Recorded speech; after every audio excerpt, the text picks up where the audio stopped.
guys, welcome back to My Steps to Sobriety, my show on YouTube and as a podcast with me, your host, Stefan Neff. Today is another great day for a beautiful interview with Carob Mars, who does indeed change the way that young people, and maybe not so young people, think about themselves. It is all about rising above expectations, and that is something that Carob is a master in. Carob, welcome to my show. I'm so grateful that you're here and share your story. I'm humbled. Oh, great. Thank you. Thank you for having me. Absolute pleasure.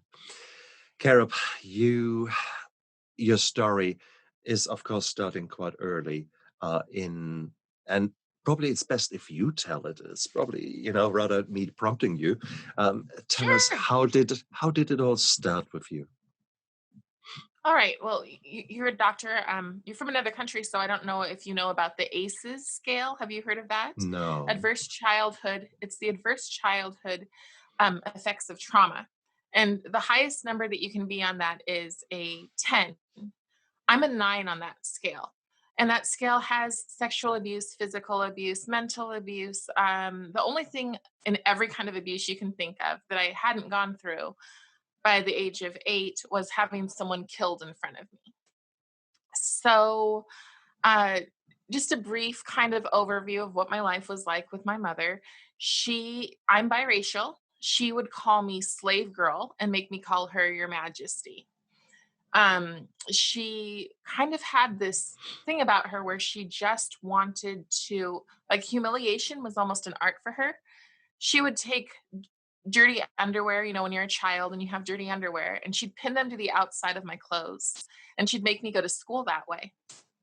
And she'd pay a neighbor boy to come over, or she'd pay a neighbor boy to tell her after school if I wore those. So I did. I wore that to school, but I would hide behind the coat racks of the school. And the teachers for 2 years didn't do anything about it. Just kind of wrote me off as, maybe special needs or something. And then finally I had a teacher who was like, "This isn't right. What's going on here?" And she introduced me to a therapist that I had while I was that would come to school and speak with me. And he actually stayed with me all the way through high school. But at the age of 8, I was done. Um, my mother and stepfather were grooming me to be a prostitute, and I was not going to do that. So I walked downtown to the police station and I said, "I'm done. Put me in foster care," at 8 years old. And so I did go into foster care. The first thing that happened is that they brought me back to my mother, and she was a drug dealer, and she was able to hide all of her paraphernalia. She just told the social worker, "Hang on a minute," and she hid all the paraphernalia, and she comes in and she's like, "Oh, my baby, I love you," and just saying, she's a liar, blah, blah, blah. Well, as soon as the social worker left, thinking, "Oh, I've done my work, it's all good," my mother took a pair of pliers and held them next to my mouth and said, "If you ever bring the pigs to my house again, I will tear your tongue out." So I knew I had to go and to never come back. And that's how it started. And then over the years, I'm going to give away my age here, but this was the 90s, and little brown girls didn't really get adopted very quickly, or wasn't necessarily an option, especially with not being an infant. I was already 8. So I lived in 18 homes in 9 years. I mean, where did you got that power from? At age 8, I wouldn't have Yeah. known what to do. Yet here you actually had to grow up bloody quick, far quicker. But where did you get the knowledge? Where did you get the survival instinct from?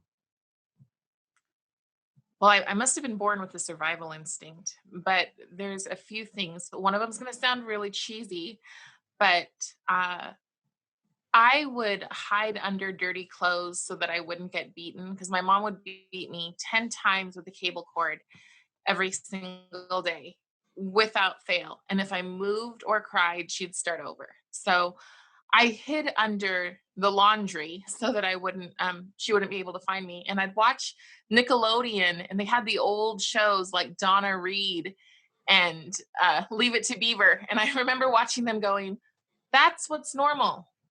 My life is not normal. And so in my head, I was like, I want something like that. So that was the first thing. Mm. And then the the big thing for me is that I never took on myself the faults of other people. So when I was 5 years old, my mother decided that she was going to commit suicide. She didn't, but she had planned on it. And she sent me with someone she thought would be a good father figure.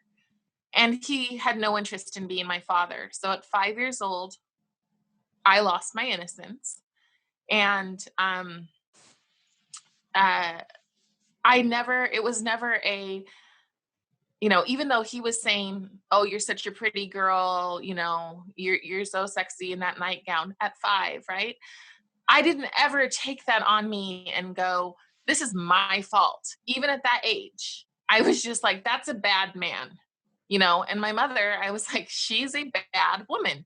And so I never took it, which I've noticed, one of the things that I've done is we've been foster parents. We have secondary infertility. We're only able to have one child. So we tried to foster to adopt. And so many of these children take on, I wouldn't be left. This would never have happened to me, if I wasn't bad, if I didn't do this, if I didn't do this. Mm. I never had that. I can't explain why, but I mean, I guess I can. I think that it's because I've got a bigger purpose. But um Wow. that's basically it for me. That's where my strength came from. And I think that you've just nailed it there, because inevitably children, in their mind, they just focus on themselves. They're such selfish little creatures. Everything surrounds them, and everything is about me, me, me, me, me.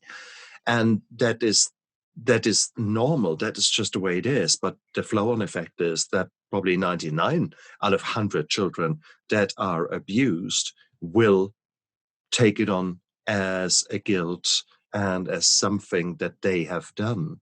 So you Or see were, it as normal. yeah, well, That's exactly, the other thing.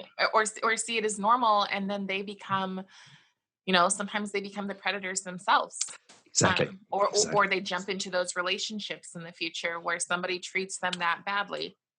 exactly. And you're leading already on to the flow-on effects of that kind of belief system.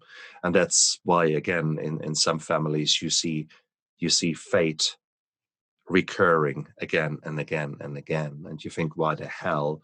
And you've just nailed it. That is that. Crikey. Now that was the 90s. Inside the foster system, was there a psychology support as such? Did people actually offer you those services? Yes, thankfully for me, what I call it is that one person. Josh Ship is a professional speaker, and he asked that question: "Do you have a one person?" I did. His name was Paul Martin. I've actually had a couple, but Paul Martin was my therapist from that time at school all the way up until my junior year of high school. So I had that one person, even though I would move from home to home, who I could come to, and he could say, "It's not you. You're a great kid. You're doing the best that you can." And that was so vital. And what actually happened to me after foster care, so I'm going to skip around here. Um, when I moved to Seattle to go to art school, I didn't have that person. I didn't have a one person at all. And that was devastating for me. Paul Martin, is he still alive? I don't know. My Mm, senior year, when I was going off, I wrote him a thank you letter. He had moved to California, mm. and uh, I wrote him a thank you letter, and I wrote my sixth grade teacher a thank you letter because those two men changed my life. Mm. Paul Martin, if you're listening to that, you're my hero. And all the other Paul Martins out there who go out of their way to make children see the truth, that it is not their fault. You guys are my heroes. Paul Martin, good on him. What drove him? Why did he do the work he was doing? Did you ever explore that? No, I mean, he worked for a family therapist office, or he was a family therapist. And the one thing, I mean, so much time now, the kids just they move to a house and everything changes, everything, and so nothing is a steady in their life. Now that I look at it, he must have made an effort to be a study in my life. That, or it was the fact that I lived in a small town and so there weren't a lot of therapists.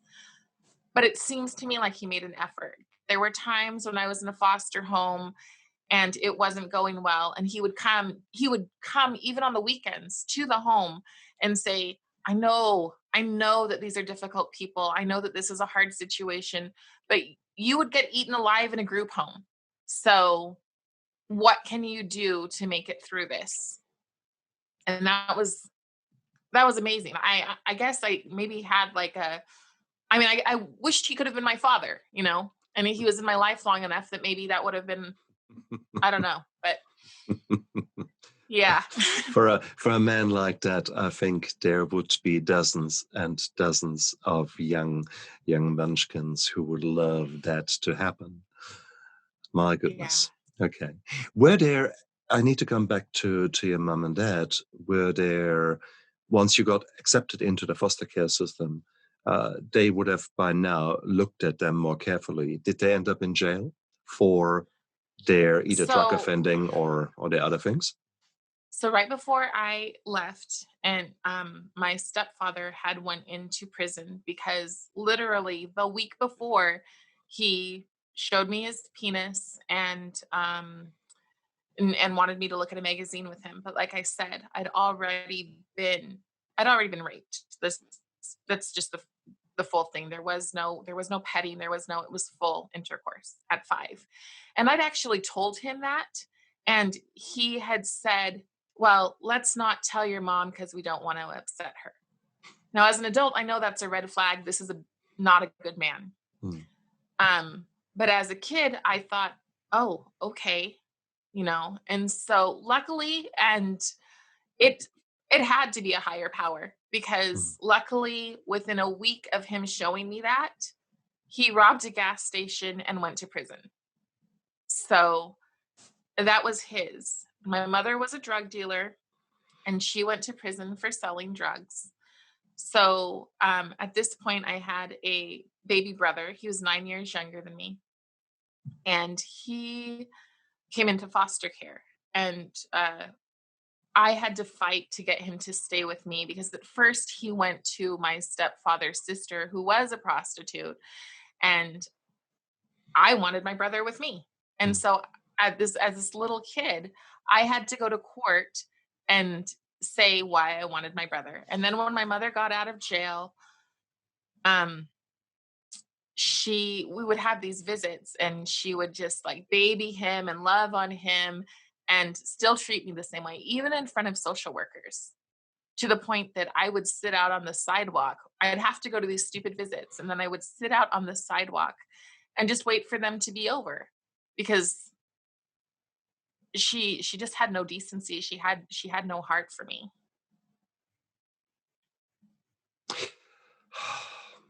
I mean, the chance of meeting, no, let's rephrase that. If you look at the population, the chance of a sociopath or psychopath being there is 1 in 100. So 1 in 100 people are nasty pieces of work.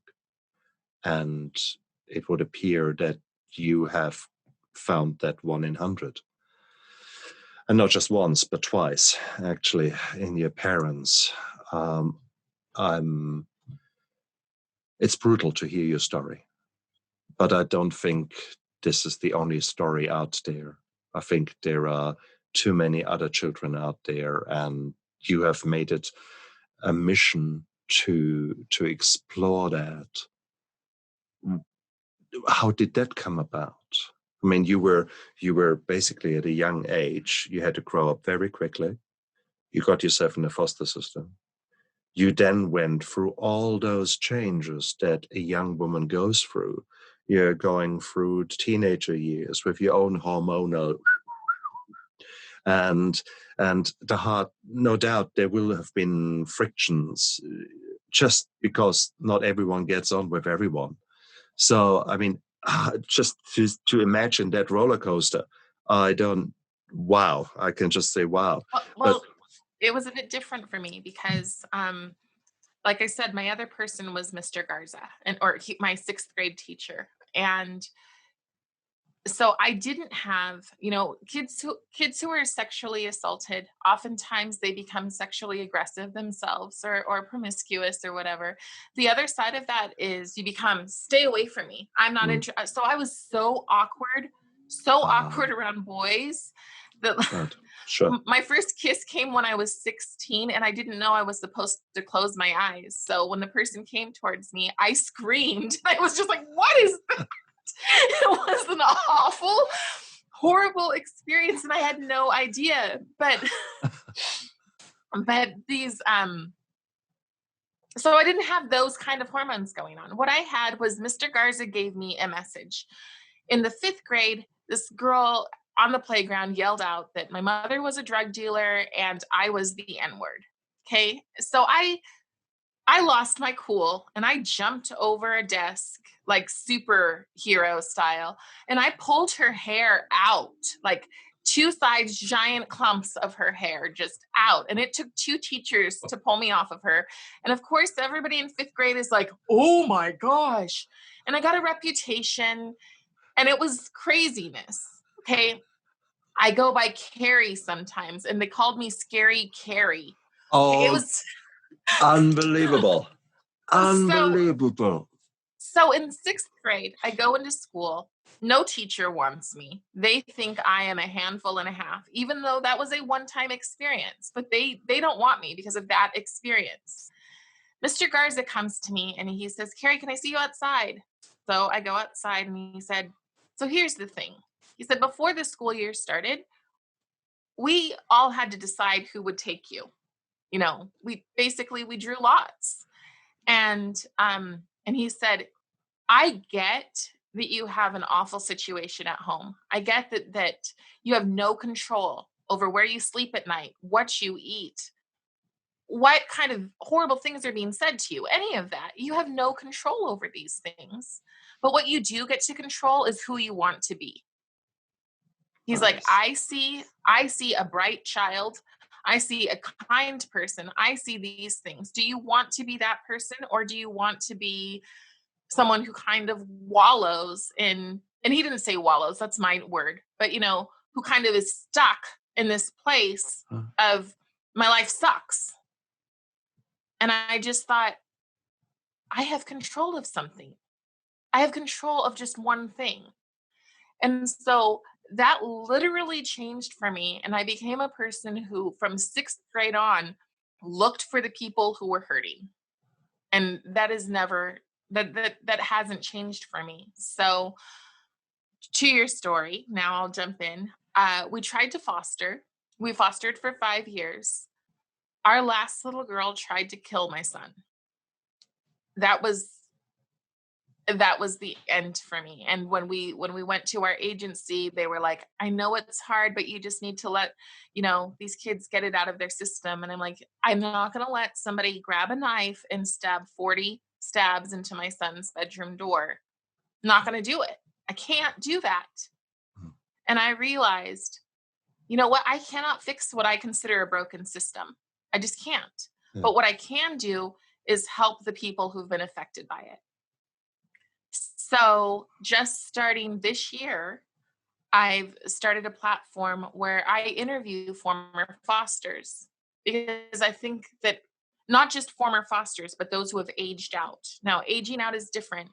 A lot of people have maybe not a happy ending, but a better ending. They get adopted, they go home.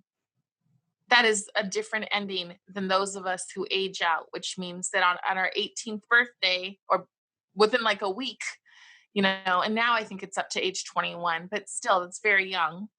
You are given a bag and you are said, we don't need to, you know, the burden that you've put on the state, we no longer need to care for. So for me, that cut off my therapist. And that was a very hard thing because he was my mentor, and so all of these things get cut off. And so what I realized is I call these people the invisible people. Our stories are invisible, yet we're one third of the homeless population. We're a large percentage of those people who go to prison or become prostitutes or who die of drug overdoses. That's what the former foster aged out community becomes. And nobody is telling that story. They're focusing. The other thing is that they're focusing on the youth. They're focusing on the people who are just aging out. But I've seen people as old as in their 60s going, how the hell do I learn to love myself when my mother didn't love me? Because that baggage never really goes away. It sticks with us. Mm, mm. Unbelievable. Unbelievable. I didn't know the statistics that you have just quoted. And although now that you have quoted them, it's a no-brainer that you actually realize that this is what is occurring.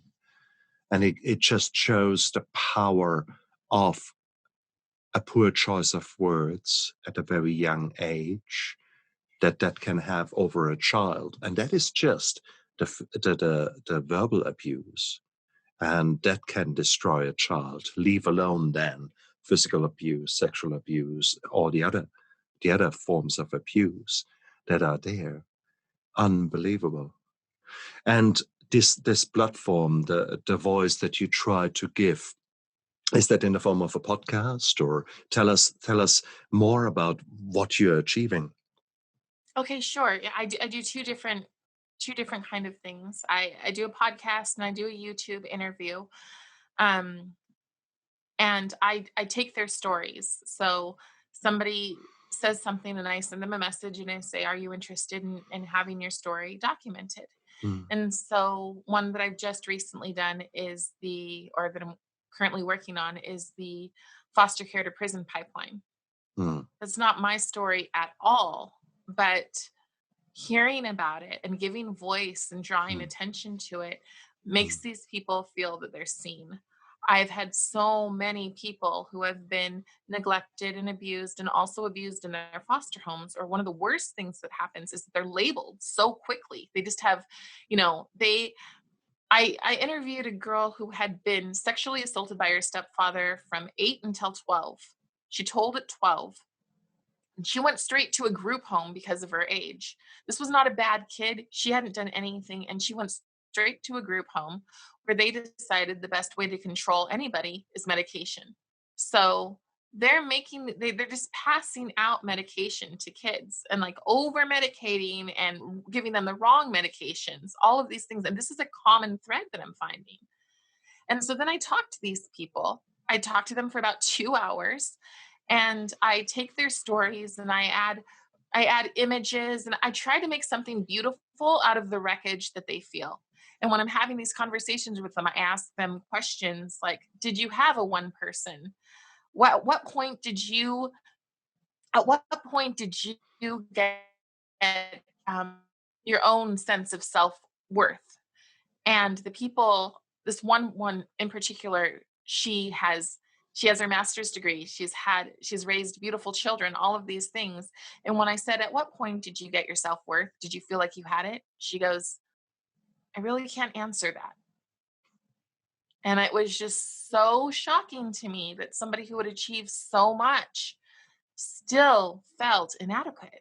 So that's what I do. I try to offer some healing and just to let them listen, and also to create this space where other former fosters can, maybe somebody is especially right now with everything that's going on, maybe somebody's depressed and feeling alone, you know, they can get on my site and go, "Oh, that story sounds like something that relates to me." And I try to make sure that all of them end with hope. Like, I'm not for every single person who's aged out or every person who's been a foster kid, because a lot of people want to wallow. A lot of people want to say, the world owes me because I had it terrible and blah, blah, blah, blah, blah, blah, blah, and not do anything and become a statistic. And that's not what I'm about. I get really passionate about this, but I that's why it's age out, rise up, because there's a point where you have to take responsibility for your actions. It must be done. And if you don't want to do that, I'm not for you. I've got nothing for you. I'm not going to let you waste my time for 2 hours of blah, blah, blah, blah, blah, blah, blah, when it's just whining. Yeah. Sorry. No, don't be sorry. I love your passion. I love it. That's what we need. Honestly, that's what we need. I don't need bullshit. I don't need, oh, no, that is. And okay, guys, we are all going through various stages in our lives, and there will be times which are absolutely shit. And there are absolutely times when I want to lie down in a fetal position and just want to cry, literally. And I just want to say, poor me, poor me. And that's okay. There will be moments Yes. like that. Go through them, but don't pitch a tent there. Okay. That is fine. Allow yourself to grieve. Allow yourself to be not your best. That's okay. When we would lose some of these beautiful kids, these beautiful foster children, my friends know that, you generally have a day and when they're leaving you. So my friends know that they're coming to play board games with my son, and I'm going to eat chips and dip pretty much for the next 24 hours. And I'm going to I'm going to cocoon. I'm going to lock myself in a space and just like hate myself. Hate myself for eating all that crap.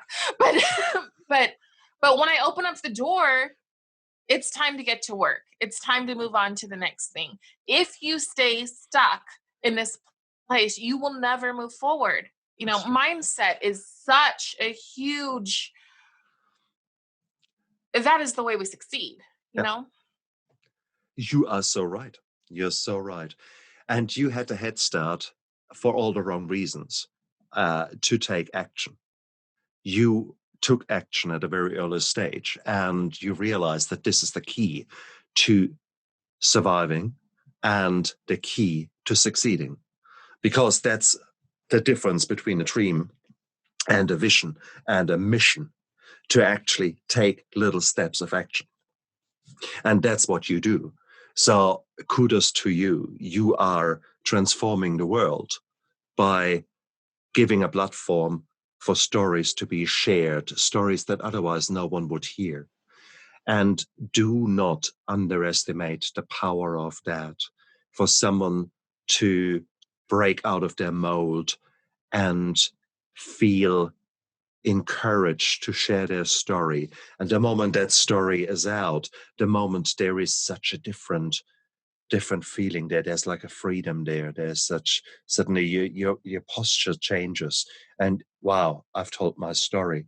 It's out there. It's different. You see people, you see a relief washing over them.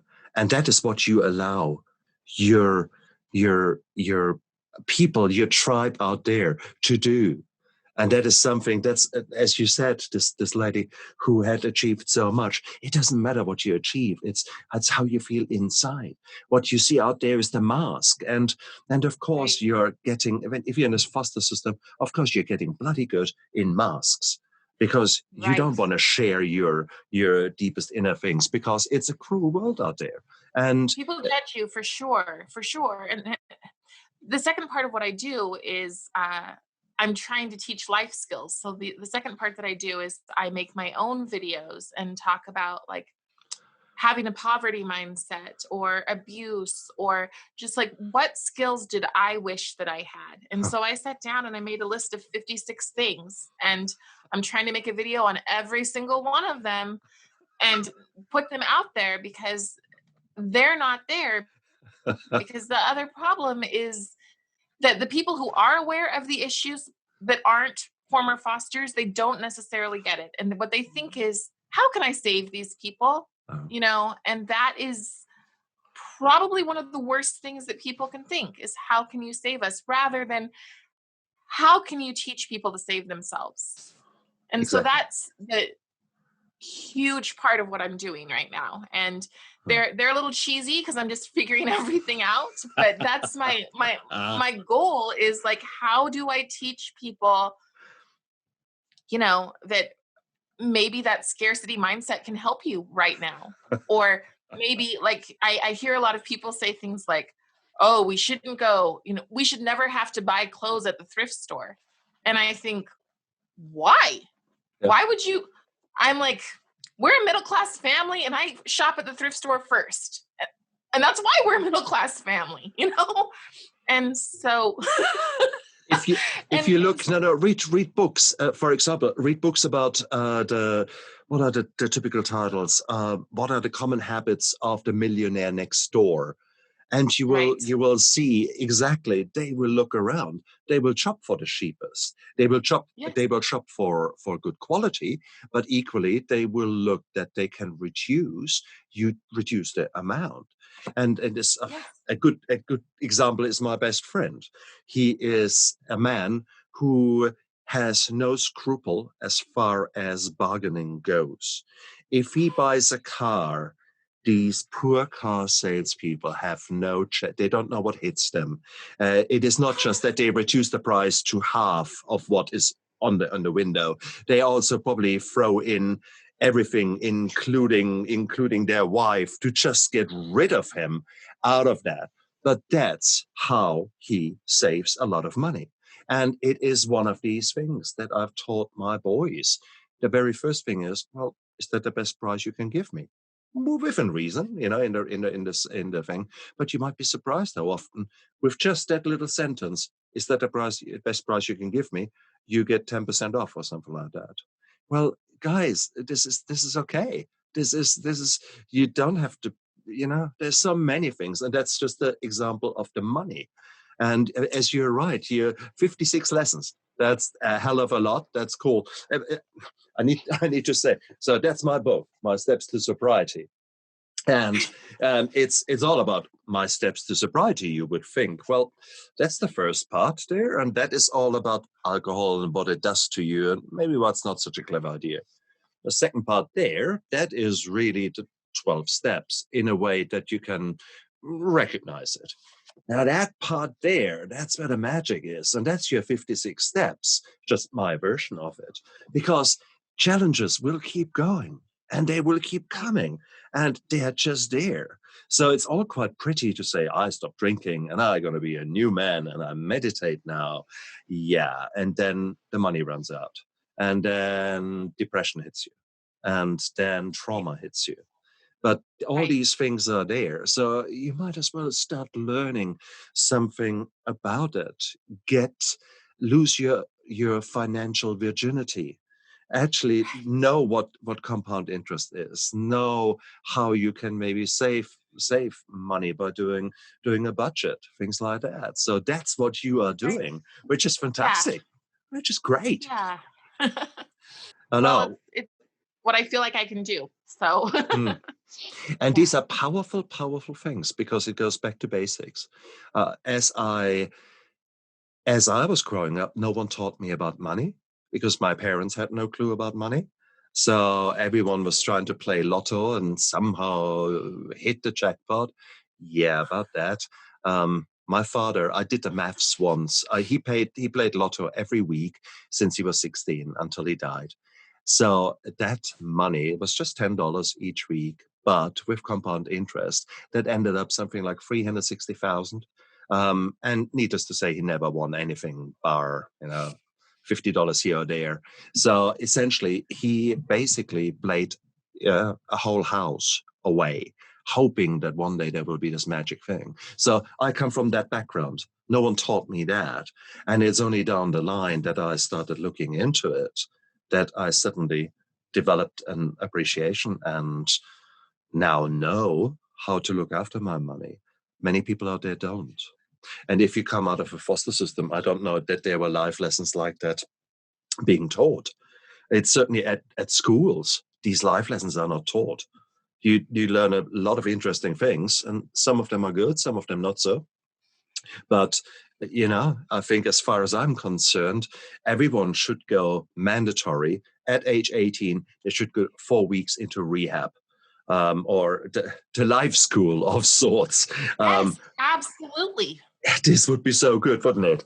And to actually bring these lessons into the schools. So is there have you ever considered actually going into the schools and holding a talk, going in there and sharing your story? Yes, actually, that is one of my goals. I want to write 3 books in the next year. One's a children's book, and that would just be called "It Was Not Okay." Just kind of teaching kids to advocate for themselves. One would be my memoir, Yeah. and another one would be the steps that I'm putting into the YouTube channel. It's a lot of work, though.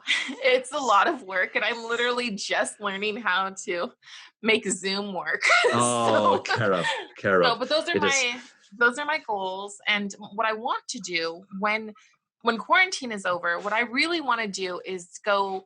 I want to take AA basically, but turn it into like a foster AA where people who are former fosters get together, they talk about what they've experienced, but then the second part of the meeting are these life skills.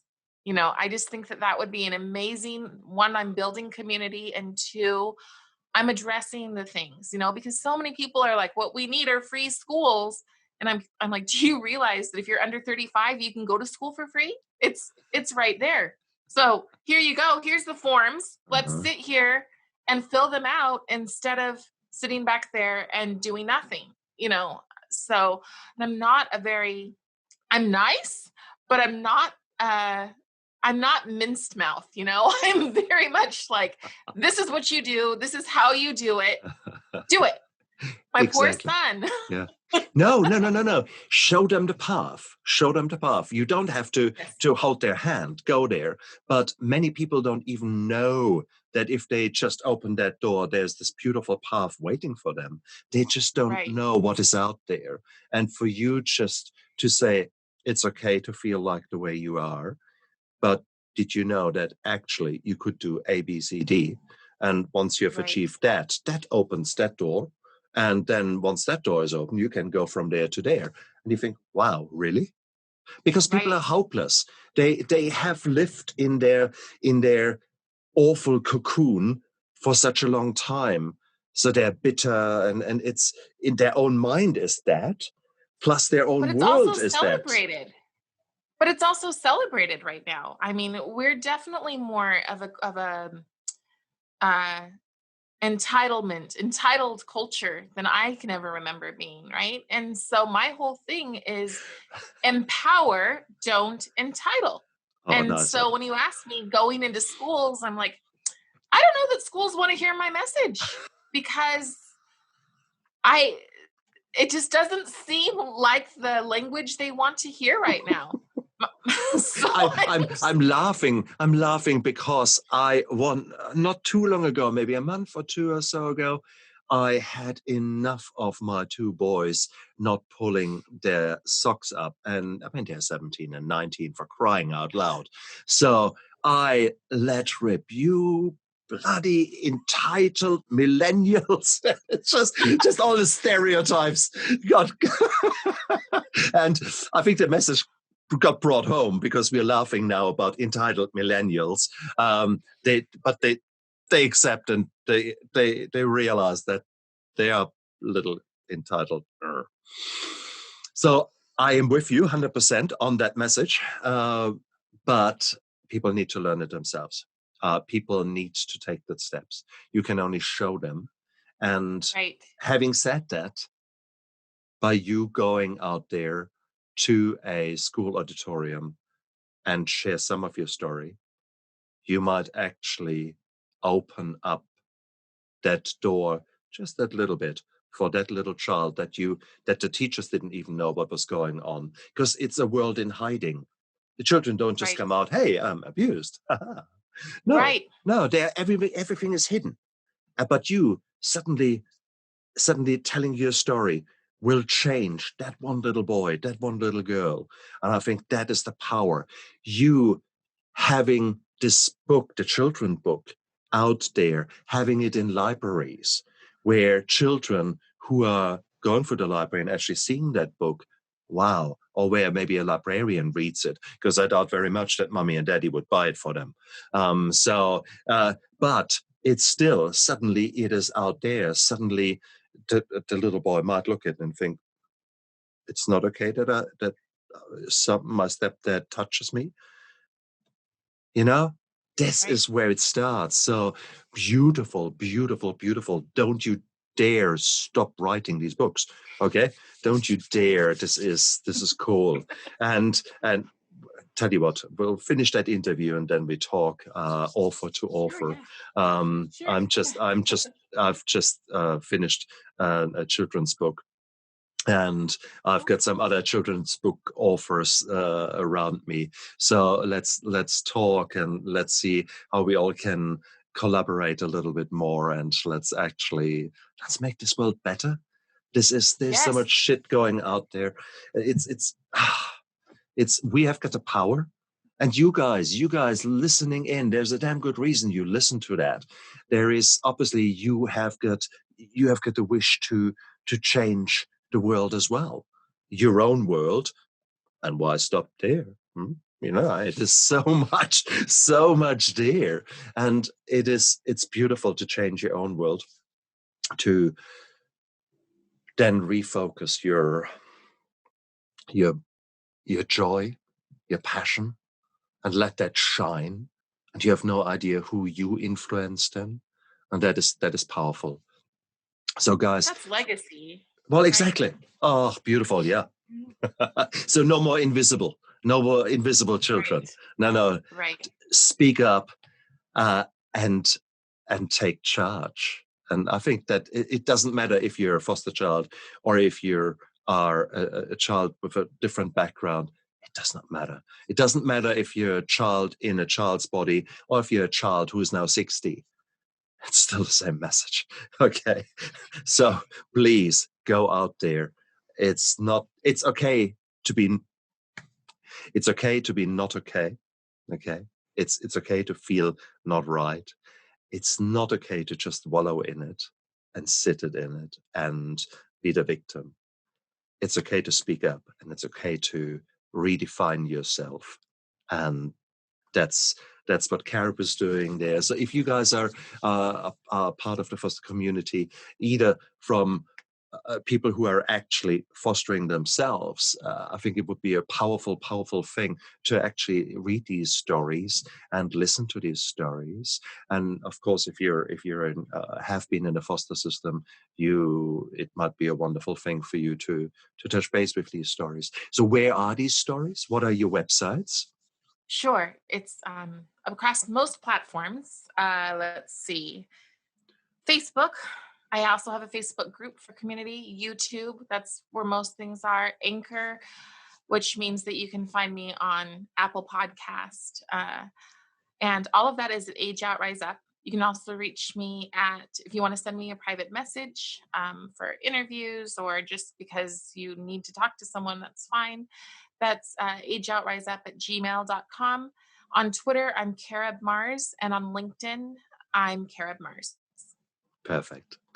Carob, it was so beautiful to talk to you today. Thank you for all the hard work that you're doing there. Thank you for sharing your passion. And thank you for coming onto my show. It was a ball for me to interview you. An absolute pleasure. Thank you for having me. And you guys out there, look after yourself. It's a beautiful life. Make the most out of it. Bye. Dream on, dream